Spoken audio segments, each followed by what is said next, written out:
सभी को नमस्कार। आज की कहानी की हेडलाइन है, कोई भी चीज इसलिए सही नहीं हो सकती क्योंकि वो बरसों से चली आ रही है। आज की कहानी महत्वपूर्ण है, सबके लिए इम्पोर्टेंट है, ध्यान से सुनिएगा। कहानी है आज एक साधु महात्मा की, जो वन से आ रहे थे और उन्हें एक रास्ते में बिल्ली जख्मी हुई पड़ी दिखी। वो साधु काफी दयालु थे, उसे दया आ गई और मन में अच्छा भाव था। उन्होंने बिल्ली को उठाया, देखा जख्मी है, बोले अपना इलाज तो खुद नहीं कर पाएगी, क्यों ना इसको मैं अपने कुटिया में ले जाऊं, आश्रम में ले जाऊं, इसका इलाज करूं। और छोटी सी बिल्ली को वो अपने आश्रम ले आया, उसका उपचार किया, अच्छा खाना दिया, डेली दूध पिलाया।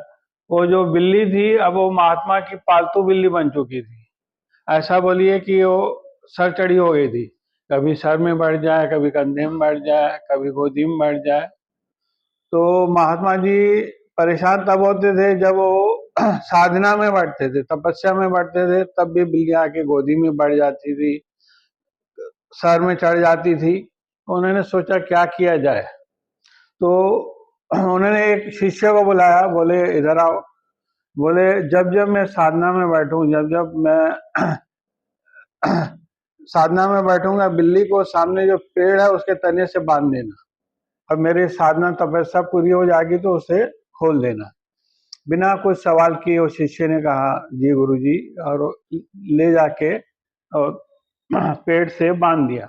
अब डेली का रूटीन हो गया था, जब जब महात्मा जी अपने साधना में बैठते, शिष्य आता, बिल्ली को ले जाता, पेड़ के तने से बांध देता, जब उसकी तपस्या खत्म होती तब उसे ले आता।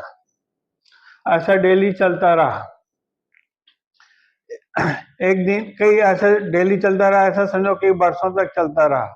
एक दिन अचानक वो जो महात्मा संत थे, साधु थे, उनकी मृत्यु हो गई। अब उनके जगह गद्दी खाली थी, दूसरों को बिठाना जरूरी था। तो ये निर्णय लिया गया, जो सबसे ज्यादा सीनियर शिष्य है, जो महात्मा जी के करीब था और काफी ज्ञानी था, उसको महात्मा जी की पदवी दी जाए। उसको पदवी दी गई, और जब पदवी दी गई तो उसका कर्तव्य हो गया था, अब साधना उनको करनी है, तपस्या उनको करनी है, शिष्य को, जो अभी महात्मा जी बन चुके थे।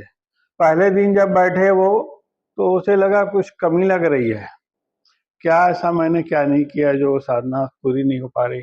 उससे ध्यान आया, अरे हमारे जो गुरु थे, हमारे महात्मा थे, वो जब तपस्या में बैठते थे तो बिल्ली को सामने वाले पेड़ से बांधा करते थे। तो उन्होंने भी अपने शिष्य को बुलाया, बोले जब जब मैं साधना में बैठूं और बिल्ली को जाके सामने पेड़ से बांध देना। उन्होंने कोई सवाल नहीं किया, और वो बिल्ली को जाके बांध के आता था। जब तपस्या खत्म होती तब उसको छोड़ दिया जाता था। एक से दूसरे महात्मा बदल गए, प्रथा चलती रही, निरंतर चलती रही, परंपरा चलती रही। एक दिन गजब तो तब हुआ जब एक दिन बिल्ली ही गुजर गई। सब लोग टेंशन में आ गए, अब क्या करेंगे, बिल्ली तो रही नहीं है, और उसकी जगह तपस्या कैसी होगी, साधना कैसी होगी। तो मीटिंग बिठाई गई। मीटिंग में ये बोला गया कि चलो बिल्ली की जो मृत्यु होगी उसकी जगह दूसरी बिल्ली के बच्चे को लाते हैं, और उसको जब महात्मा जी तपस्या में बैठेंगे, और बिल्ली के बच्चे को उसको बांध दिया जाएगा। तो लोगों ने पूछा आप ऐसा क्यों कर रहे हो, तपस्या के साथ ये बिल्ली के बच्चे को पेड़ से बांधना, इसका क्या मतलब हुआ, क्या कारण है। तो लोगों ने बताया कि जो हमारे गुरु थे, उनके गुरु थे, वो भी यही करते आ रहे हैं, यही परंपरा निभाते आ रहे हैं, यही प्रथा करते आ रहे हैं, इसमें सवाल उठाने का क्या सवाल उठता है।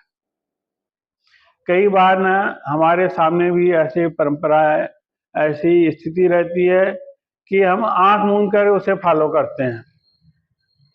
हम ये नहीं सोचते कि जो हमारे बड़े बुजुर्ग थे, जो ये परंपरा करते आ रहे हैं, प्रथा करते आ रहे हैं, उस समय उनका क्या लॉजिक रहा होगा। हम उस लॉजिक रिलेटेड से कुछ सोचते ही नहीं है और अब करते जाते हैं। कई लोग इनका फायदा उठा के हमें बेवकूफ बनाते हैं और कई तरह का हम लोग उनके शिकार हो जाते हैं। बड़ों का आदर करना, सम्मान करना अच्छी बात है, मगर आप ये मान के चलिए जब भी आप कोई भी काम करें, कोई भी परंपरा निभाएं, उसको आपको अगले को ऐसा नहीं लगना चाहिए कोई हर्ट हो रहा है, किसी को तकलीफ हो रही है, किसी को परेशानी हो रही है। ये ध्यान रखिए, जब भी आप कोई भी परंपरा निभाएं, अगर आपको लगता है ये परंपरा बेबुनियाद है, ये सही नहीं है, उसको आज ही त्याग कर दीजिए, आज ही बंद कर दीजिए। धन्यवाद।